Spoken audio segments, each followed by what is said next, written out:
Boa noite, pessoal. Começando mais uma live de quartas.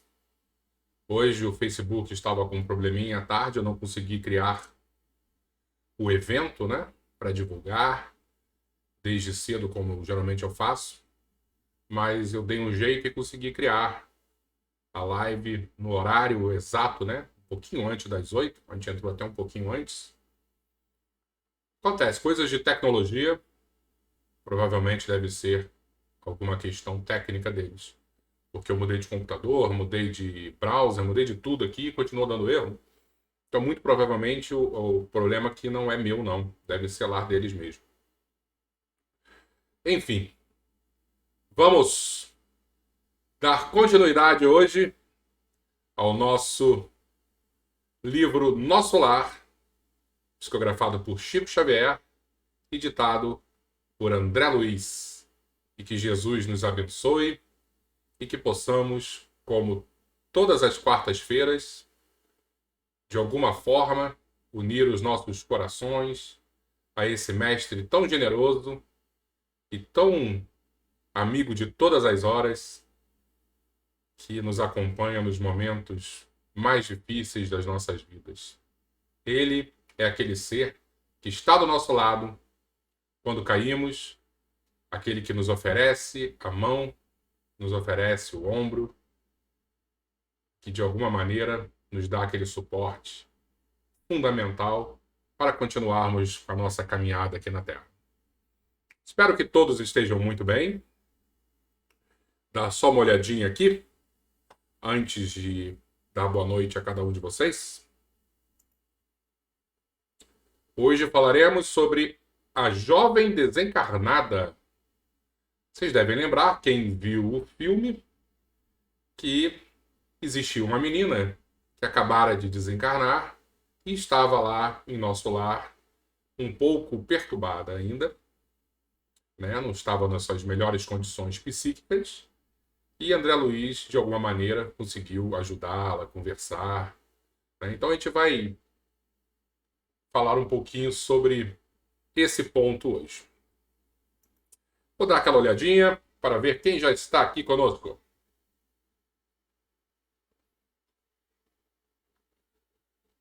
Albertinho, tudo bom, Albertinho? Grande abraço, Albertinho sempre me incentivando aí, meu irmão mais velho, que me ajuda bastante, Albertinho. Patrícia Valente, tudo bom? Espero que a sua família esteja muito bem. Principalmente Pedro. Manda um abraço para ele. Marisa sempre comigo, hein, Marisa? Toda segunda-feira você tá lá dando o seu apoio também. Obrigado pela sua ajuda, sempre muito fraterna, hein? Elizabeth Marques, tudo bom? Espero que você esteja muito bem. Muito boa noite. Socorro, tudo bom, Socorro? Espero que seu Carlos e você estejam muito bem. Gosto muito do casal. Fiquem com Deus. Silvio Orsini, como é que você está? Como é que está a família? Espero que vocês estejam muito bem. Denise, tudo bom, Denise? Tem que puxar a orelha da filha, porque ela não aparece aqui na live, hein? Manda um beijo para ela. Lúcia Regina, tudo bom, Lúcia? Espero que você esteja muito bem. Deixa eu ver. Doriane, tudo bom, Doriane? Sempre aqui com a gente também, hein? Obrigado pela presença. E as pessoas vão chegando e a gente de vez em quando volta para dar o boa noite. O que eu preparei hoje para a gente, pessoal? Como o tema de hoje, né, o capítulo de hoje, tem uma situação bem específica da menina que desencarna muito jovem e deixa um noivo aqui na Terra, né, e ela fica com o coração muito apertado. Eu fico sempre imaginando, né? Você jovem, apaixonada, vai casar, e aí de repente a vida lhe prega uma peça dessa e você precisa desencarnar e cortar esses laços de alguma forma, seus sonhos ficam pelo caminho, o quanto realmente forte você precisa ser para entender, compreender, aceitar os desígnios divinos. E eu peguei no livro Evolução em Dois Mundos, acho que são 3 perguntinhas que são feitas a André Luiz a respeito de separações, tanto no mundo físico, nós encarnados aqui, quanto no mundo espiritual. Porque às vezes vamos nos separar. Temos lá a nossa alma gêmea, né? Alma gêmea não no sentido de que Deus criou 2 almas juntas e que elas foram geradas para se encontrarem. Não. Existem espíritos que nós temos muita afinidade e assim eu chamo de alma gêmea, mas não quer dizer que tenha nada de muito especial. Só aqueles amores que a gente durante muitas vidas, muitas existências, estamos sempre cultivando, cativando, tá? E às vezes existe uma necessidade de cada um seguir um caminho. Então como é que fica essa separação? Quando nós temos relações aqui na Terra, essas relações são todas de maneira daquele reencontro, ou algumas relações são desencontro, né? São provacionais. Então a gente vai discutir um pouquinho sobre isso. Já que semana passada falamos sobre um amor universal, hoje vamos falar sobre um amor mais específico, mais terreno, mais individualizado. Tá bom? Então, eu peguei esse livrinho aqui, para ver se aparece. Isso, como eu falei, Evolução em Dois Mundos. Também tem na internet, quem quiser, o PDF tem na internet. E a pergunta número 8 da segunda parte do livro. A segunda parte é mais fácil da gente entender. A primeira parte é muito complexa, tá? A segunda parte é uma parte mais leve. Com aquela profundidade de André Luiz, mas a primeira parte, quando o Chico psicografou, na verdade foram 2 médiuns, Chico e Valdo Vieira, o público em geral achou que Chico tinha enlouquecido. Tá? Tanto esse livro quanto o livro Mecanismos da Mediunidade, pela complexidade dos temas abordados. Mas esse aí vocês vão ver que não é tão complexo assim. Então vamos lá que eu vou ler aqui. Deixa eu ver se está tudo direitinho, para a gente iniciar. Tudo direitinho. Matrimônio e divórcio. Então estamos falando do plano físico aqui na Terra. Poderíamos receber algumas noções acerca do matrimônio, bem como do divórcio no plano físico, examinados espiritualmente? Hoje eu não vou fazer aquele bate-papo comum. Hoje eu vou ler mais, tá? Porque é um tema mais delicado, mais complexo. Eu quero ficar bem aqui na questão doutrinária de André Luiz. Nas esferas elevadas, as almas superiores identificam um motivo de honra no serviço de amparo aos companheiros menos evolvidos que estagiam nos planos inferiores. Então, os bons espíritos estão sempre focados em nos ajudar. Tá? Nós que não somos tão evoluídos assim, temos um grupo enorme de bons amigos da espiritualidade que estão sempre nos socorrendo. Não podemos esquecer que na Terra o matrimônio pode assumir aspectos variados, objetivando múltiplos fins. Como eu falei, às vezes são casamentos de almas gêmeas, mas às vezes são aqueles espíritos com sérios problemas e que de alguma forma o Cupido flecha os dois, eles se apaixonam e têm que de alguma maneira resolver questões do passado.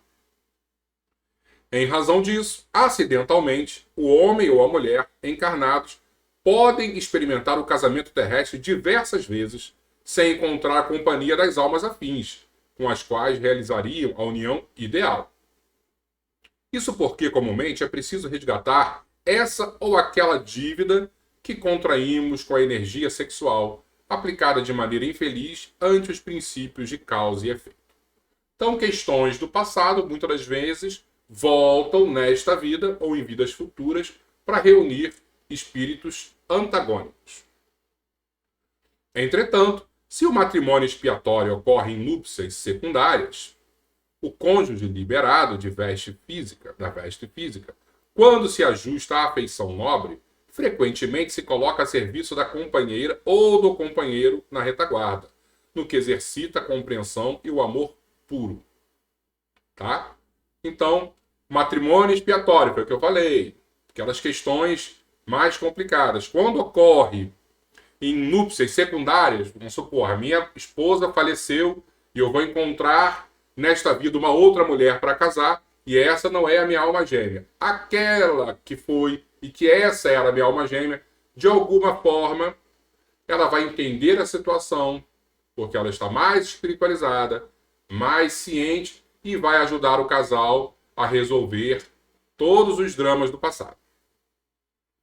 Quanto à reunião no plano espiritual, é razoável se mantenha aquela em que prevaleça a conjunção dos semelhantes, no grau mais elevado da escala de afinidades electivas.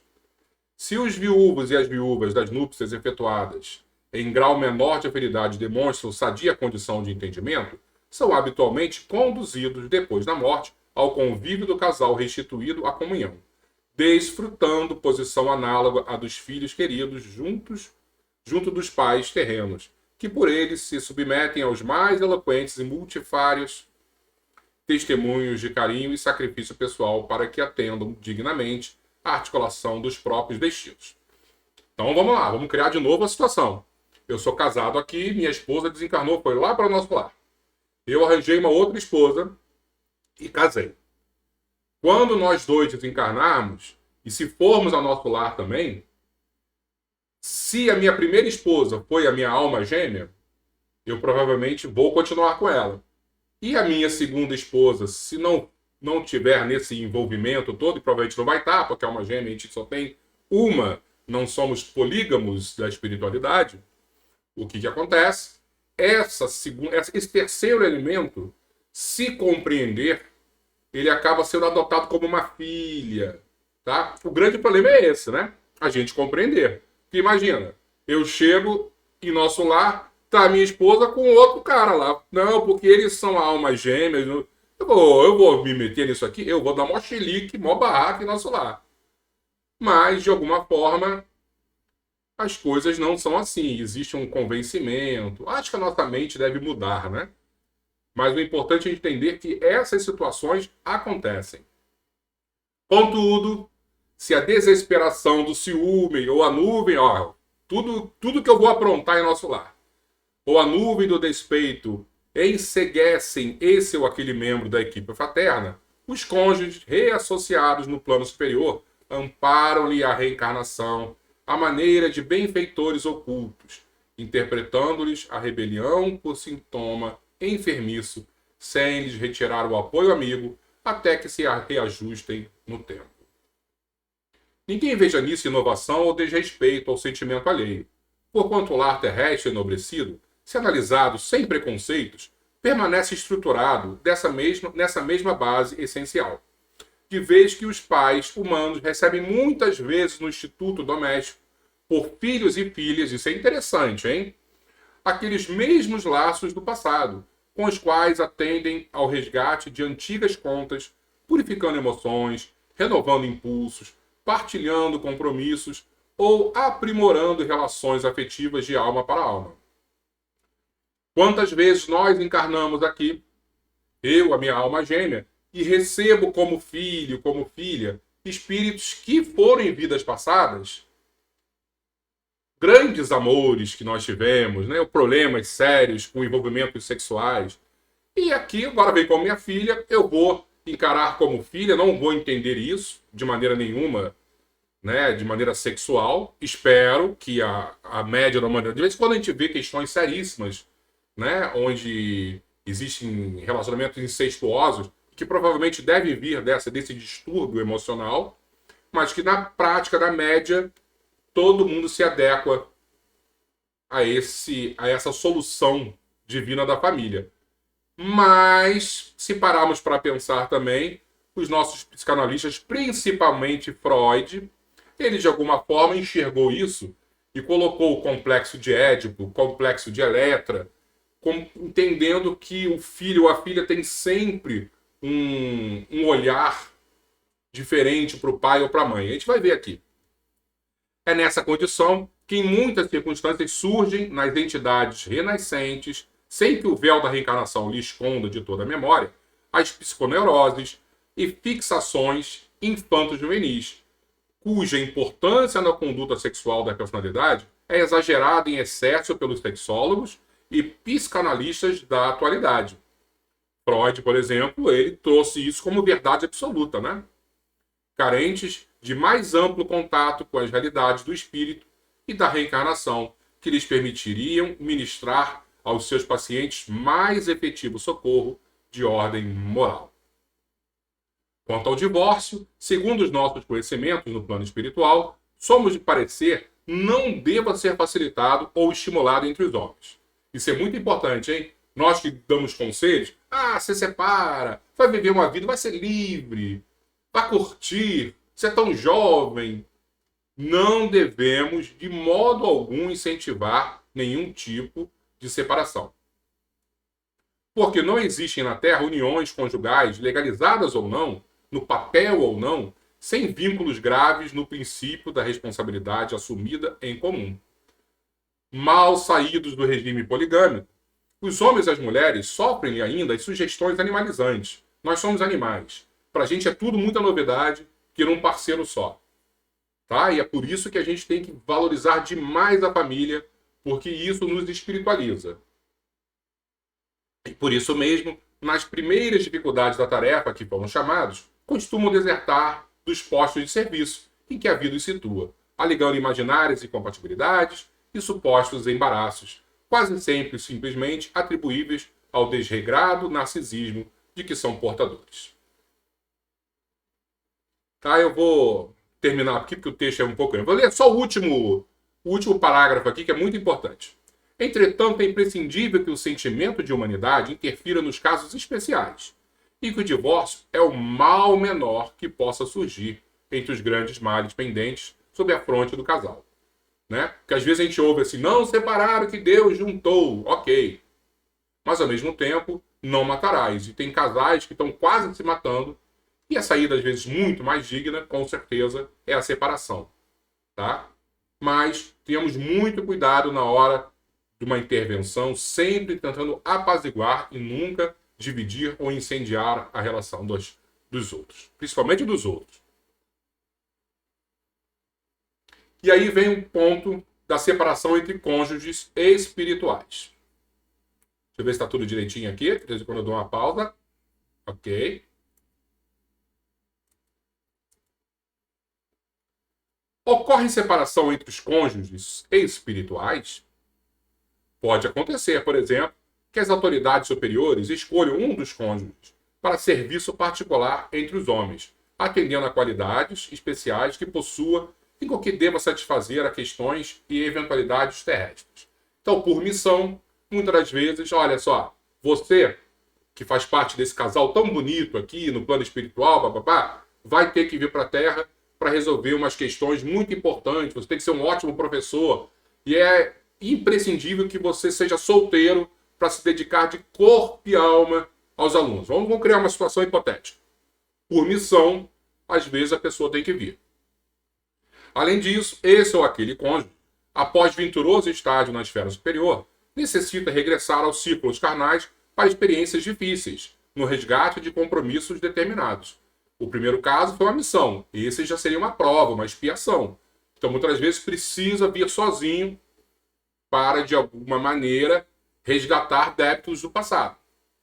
Em ambas as modalidades de separação, compreensível e justa, o companheiro ou a companheira em condição de superioridade, pelo menos circunstancialmente, roga com êxito a possibilidade de custodiar o objeto de sua veneração e de seu carinho, quase sempre na posição de reencarnados, em regime de completa renúncia.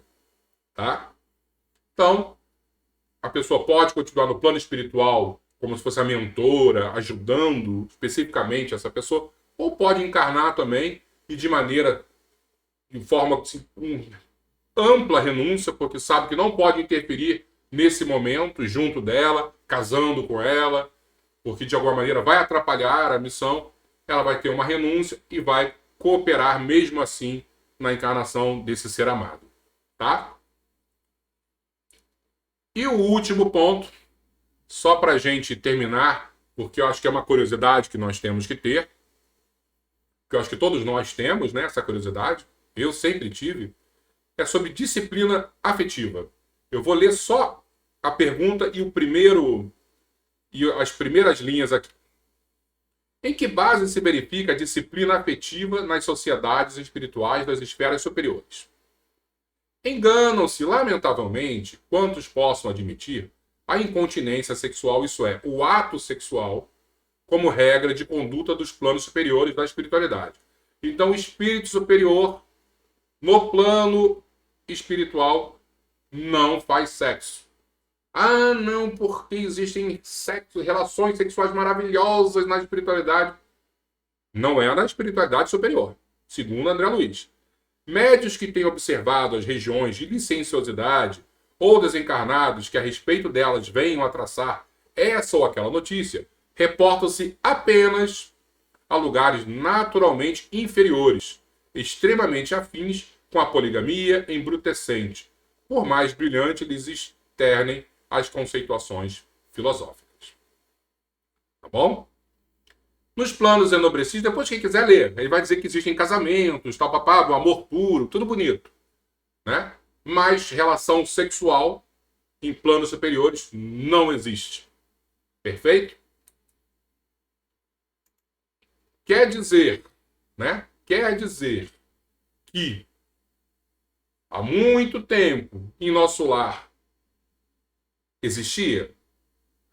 Se o pessoal queria beber lá bebidas que entorpeciam, né, queria comer carne, blá, blá, blá, a gente não sabe se naquela época, naquele período que o nosso lar ainda era uma colônia muito mais próxima à Terra, de repente até existisse. Mas muito provavelmente, hoje em dia, em nosso lar, não deve ter, porque a colônia está evoluindo como todas as colônias acabam evoluindo. Tá? Então era essa introdução que eu achei relevante para a gente ter hoje, para ajudar na nossa compreensão do capítulo. Vamos lá? Deixa eu beber uma água aqui, que eu falei muito.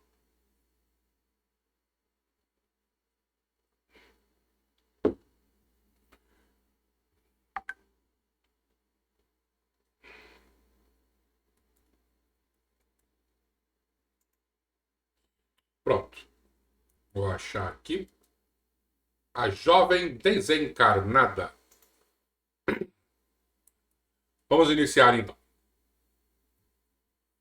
Lembrando que André Luiz estava na casa de Mandilísias e o grupo mais jovem tinha ido para a Praça da Música, né? Ter contato com outras pessoas, divergentes, ouvir música. E André Luiz ficou conversando com a senhora. Sua neta não vem à mesa para as refeições? Perguntei à dona da casa, ensaiando palestra mais íntima. Por enquanto, alimenta-se a sós, esclareceu dona Laura. A tolinha continua nervosa, abatida.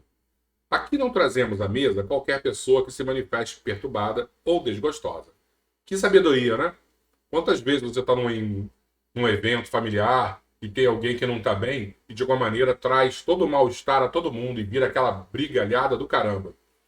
Então, como ela não está bem ainda, eles preferem deixá-la no cantinho, claro que com todo cuidado, mas sem expô-la para esse tipo de problema. A neurastenia e a inquietação emitem fluidos pesados e venenosos, que se misturam automaticamente às substâncias alimentares. E aí, de alguma maneira, todo mundo ia receber esse tipo de fluidos.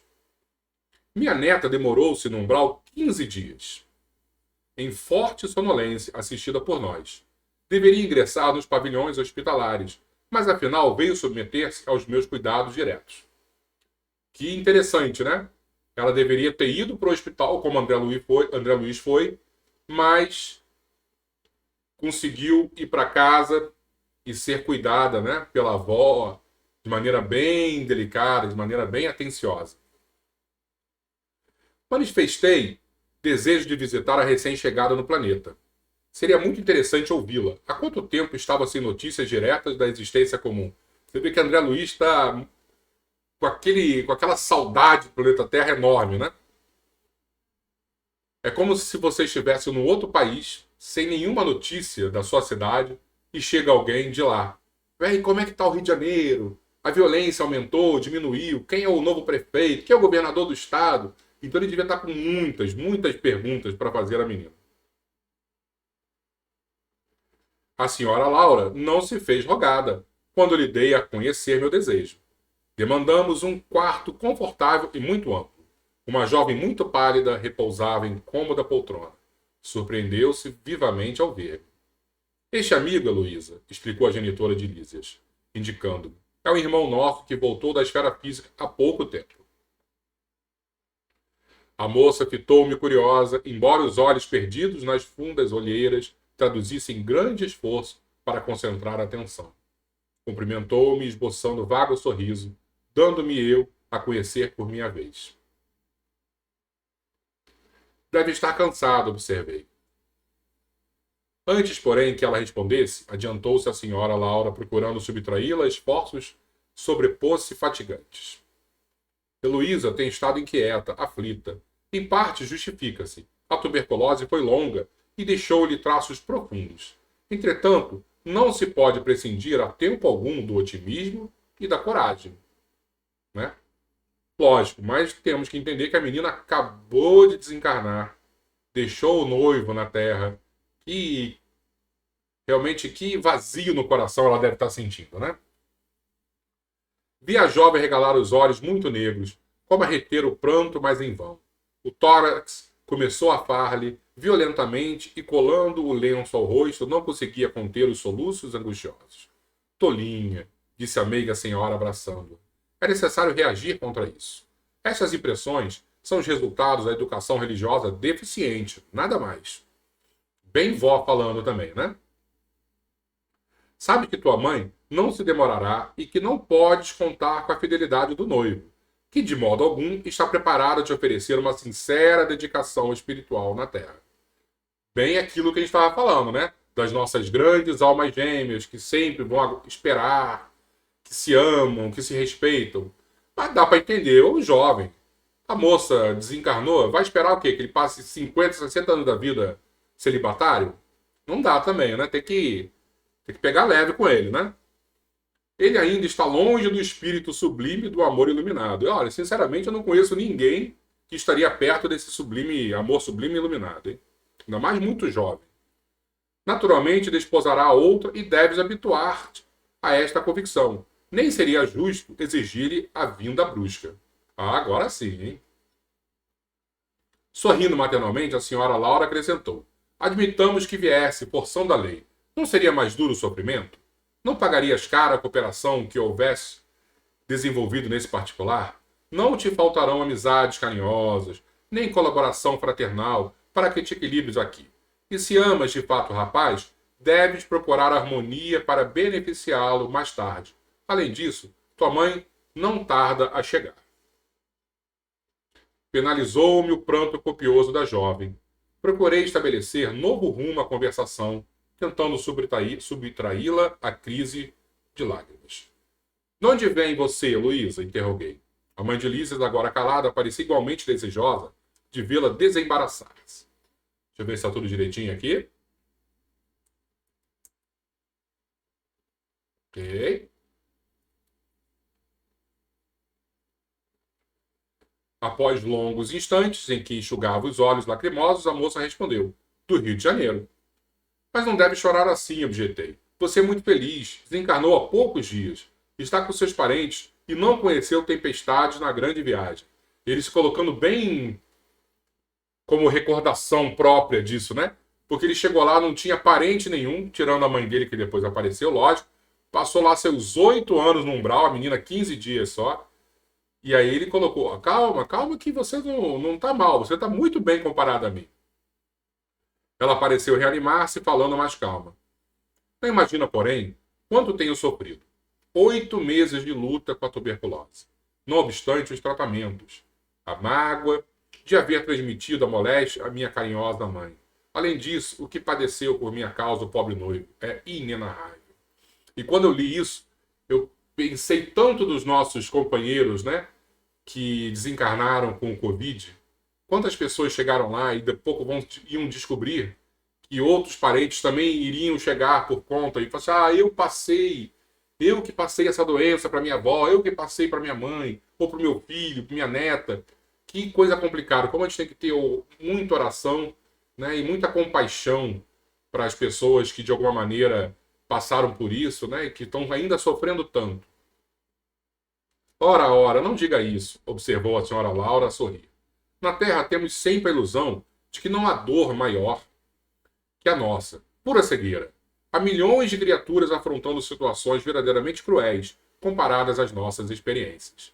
Né? Isso é importante a gente também colocar. As nossas dores são terríveis. Muitas vezes são. Mas quantas pessoas enfrentam problemas muito mais sérios, né? E estão aí firme e forte. Nós temos que ter também esse olhar, né? E compreender que não somos os únicos a sofrer. Não somos os únicos a passar por problemas. Existem pessoas que sofrem demais também. E se a gente compreender isso, de uma certa maneira, a nossa dor diminui um pouco, principalmente se ajudarmos ao próximo. O nosso sentido de dever cumprido sempre vai diminuir essa nossa angústia, nosso peso. Arnaldo, porém, vovó, ficou sem consolo, desesperado. Tudo isso dá que pensar, recitou contrafeita. Está falando do noivo dela que ficou, né? E acredita sinceramente nessa impressão? E aí começou a vovó. A vovó já começou a dar com a língua nos dentes. Perguntou a matrona com inflexão de carinho. Observei teu ex-noivo diversas vezes no curso da tua enfermidade. Era natural que ele se comovesse tanto, vendo-te o corpo reduzido a frangalhos, mas não está preparado para compreender um sentimento puro. Reconfortar-se-á muito depressa. Amor iluminado não é para qualquer criatura humana. Conserva, portanto, o teu otimismo. Poderás auxiliá-lo, sem dúvida, muitas vezes, mas no que concerne a união conjugal, quando puderes excursionar as esferas do planeta em nossa companhia, já o encontrarás casado com outra. Eu achei o exagerado dela esse tipo de informação, mas tudo bem. Admirado por minha vez, notei a surpresa dolorosa de Heloísa. Não sabia, convalescente, como portar-se ante a serenidade e o bom senso da avó. Bom senso. Eu não achei nenhum bom senso, mas tudo bem. É só a minha opinião. Será possível? A genitora de Lisa esboçou um gesto extremamente carinhoso e falou: não sejas teimosa, nem tentes desmentir-me. Vendo que a enferma parecia tomar atitude íntima de quem deseja provas, a senhora Laura insistiu muito meiga. Não te recordas da Maria da Luz, a colega que te levava flores todos os domingos? Pois nota, quando o médico anunciou em caráter confidencial a impossibilidade de restabelecer-te o corpo físico, Arnaldo, embora muito magoado, começou a envolvê-lo em vibrações mentais diferentes. Agora que aqui estás, não demorarão muito as resoluções novas. Ah, que horror, vovó! Horror por quê? É preciso te habituares a considerar as necessidades alheias. Teu noivo é homem comum, não está alertado para as belezas sublimes do mundo, o amor espiritual. Não podes operar milagres nele, por muito que o ames. A descoberta de si mesmo é apanágio de cada um. Arnaldo conhecerá mais tarde a beleza do teu idealismo, mas por agora é preciso entregá-lo às experiências de que necessita. Pelo menos ela deu uma aliviada para o pobre Arnaldo, né? Não me conformo, clamou a jovem chorando. Justamente Maria da Luz, a amiga que sempre julguei fidelíssima. A senhora Laura, todavia, sorriu e falou cautelosa. Não será, porém, mais agradável confiá-lo aos cuidados de uma criatura irmã? Maria da Luz será sempre tua amiga espiritual, ao passo que outra mulher talvez te dificultasse mais tarde o acesso ao coração dele. Bem relacionado à nossa introdução, né? Porque se os dois realmente se firmam como espíritos próximos, que têm uma história junto, essa Maria da Luz, se não for ela, esse espírito, ela sai de circuito e ajuda na recondução do outro casal, né? Por isso que eu digo, tem que ter muito desprendimento. Eu não nasci ainda para esse tipo de desprendimento. Eu estava eminentemente surpreendido. Heloísa prorrompera em soluços. A bondosa senhora percebeu minha intranquilidade e, no propósito talvez de orientar tanto a neta quanto a mim, esclareceu sensatamente. Sei a causa do teu pranto, filhinha. Nasce da terra inculta do nosso milenário egoísmo, da nossa renitente vaidade humana. Entretanto, a vovó não te fala para ferir. mas para acordar. Enquanto Heloísa chorava, a mãe de Lísias convidou-me novamente à sala de estar, considerando que a doente necessitava de repouso. Ao sentarmos-nos, falou em tom confidencial. Minha neta chegou profundamente fatigada. Prendeu o coração demasiadamente nas teias do amor próprio. A rigor, o lugar dela seria em qualquer dos nossos hospitais. Entretanto, o assistente bolseiro julgou melhor situá-la junto ao nosso carinho. Isso, aliás, é muito do meu agrado, porque minha querida Teresa, sua mãe, está a chegar. Um pouco de paciência e atingiremos a solução justa. Questão de tempo e serenidade. Nada que o tempo e a calma não ajudem na recomposição do nosso amor próprio. E semana que vem vamos continuar com essa conversa de Dona Laura e André Luiz e com questões bem interessantes. Eu acho que vamos ter muitos assuntos a debater semana que vem, hein?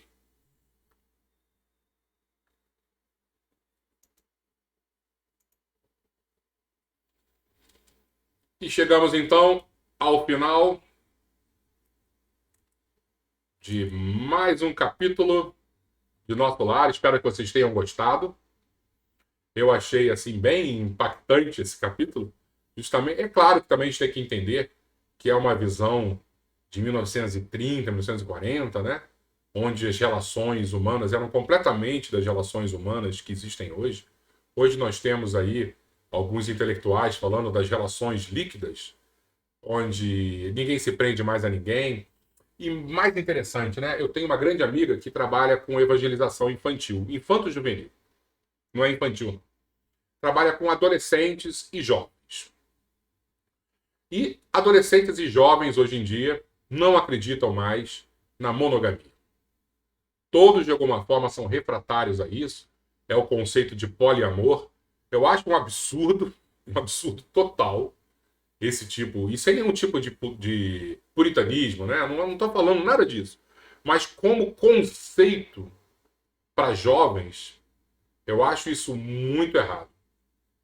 O conceito que tem que ser passado para essa geração e que não está chegando até eles é o conceito do amor, né? Da dedicação, da paciência, da compreensão, do ajuste das arestas, porque vai encontrar uma pessoa, um parceiro. Eu não estou dizendo ser um parceiro do outro sexo, eu também não tenho esse puritanismo. Mas o respeito que você tem que ter com a outra pessoa. Isso nós temos que o tempo inteiro estar batalhando. Né? Por mais que a gente venha cair, a gente venha errar, esse não é a questão. A nossa conduta linear, eterna. Não é isso que eu estou dizendo. Mas essa garotada não pode ter como base moral a liberdade sem nenhum tipo de limite. Isso que me preocupa. De alguma maneira, existe um caminho que está, para mim, totalmente equivocado e que o sofrimento é inevitável. Porque uma vez perguntaram para o Chico Xavier: Chico, existe amor livre? Ele respondeu: meu filho, se é livre, não é amor. Amor é comprometimento, né? Amor é dedicação. Amor é muito mais complexo do que essa garotada está achando que é. Mas quem sou eu aqui para tentar dar uma de super puritano? Mas, ao mesmo tempo, eu acho que essa geração vai ter problemas muito mais sérios do que a minha geração.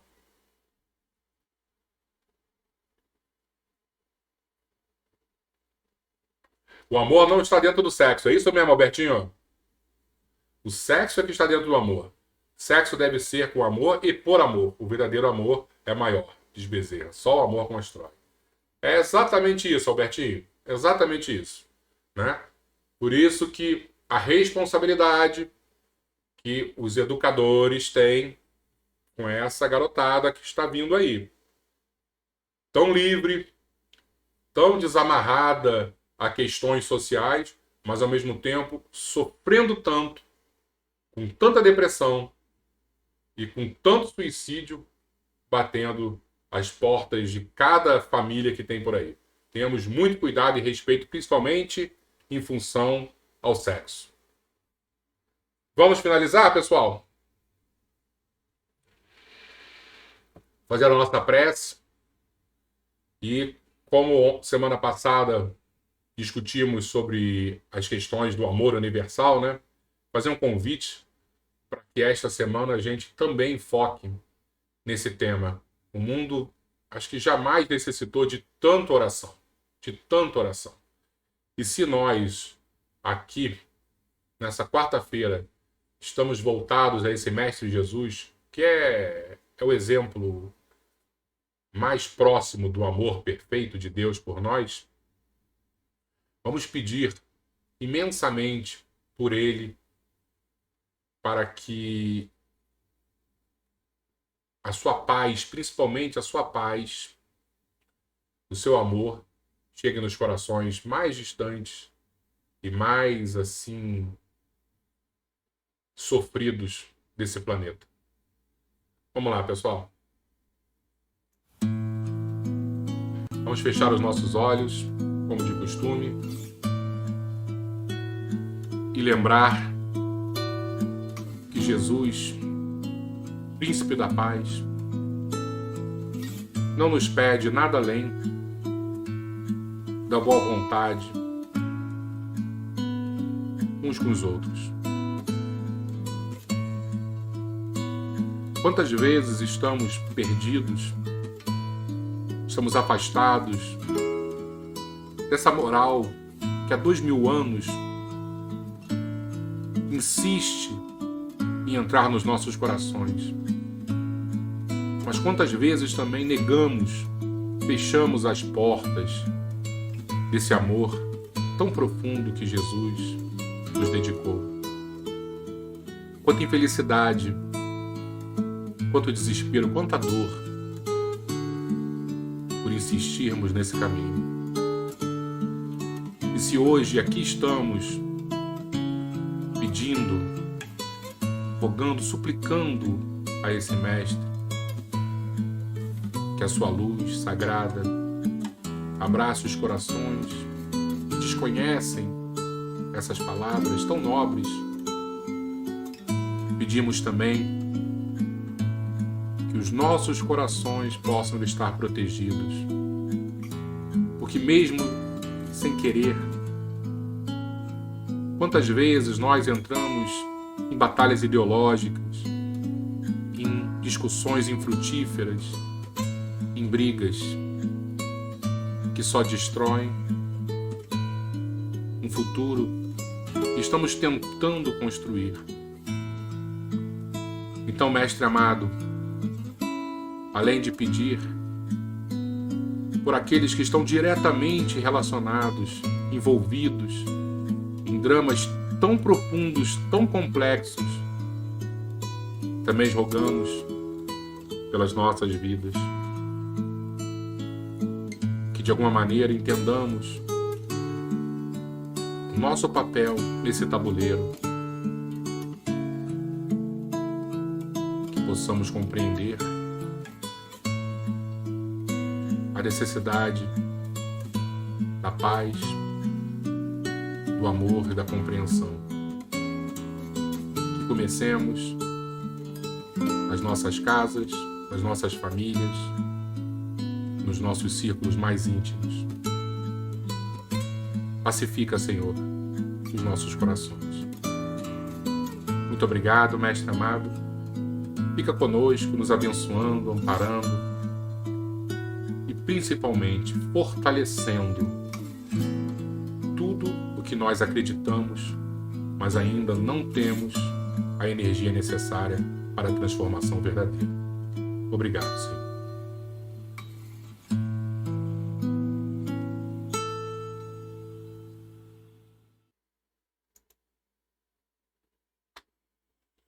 Muito obrigado, pessoal. E ontem eu fiquei muito feliz porque eu estava, antes de dormir, procurando alguma coisa no YouTube, né? E aí veio uma pequena explanação do Divaldo, bem recente, sobre a crise no Oriente Médio. E ele falou exatamente o que eu estou experienciando, né? Que a gente tem essa percepção da dor, do ódio que existe lá, mas a gente precisa também blindar os nossos corações, porque mesmo distantes, 15 mil quilômetros de distância, nós absorvemos tanto essa energia e daqui a pouco, de alguma forma, nós estamos revoltados, né? Estamos somatizando esse desequilíbrio. E aí eu pensei, não é apenas pedir por eles, que são muito necessitados, que estão sofrendo demais, mas também orar por nós mesmos, para que de alguma forma tenhamos paz de espírito, sejamos distantes, né? Não indiferentes, mas distantes dessa guerra toda que está acontecendo. Então, fica aqui o meu pedido encarecido para que a gente possa se unir, né? Um protegendo o outro dessas energias tão complicadas que entram em cada lar que está conectado hoje em dia. Obrigado. Fiquemos com Jesus hoje e sempre. Boa noite a todos. E até a semana que vem, se Deus quiser.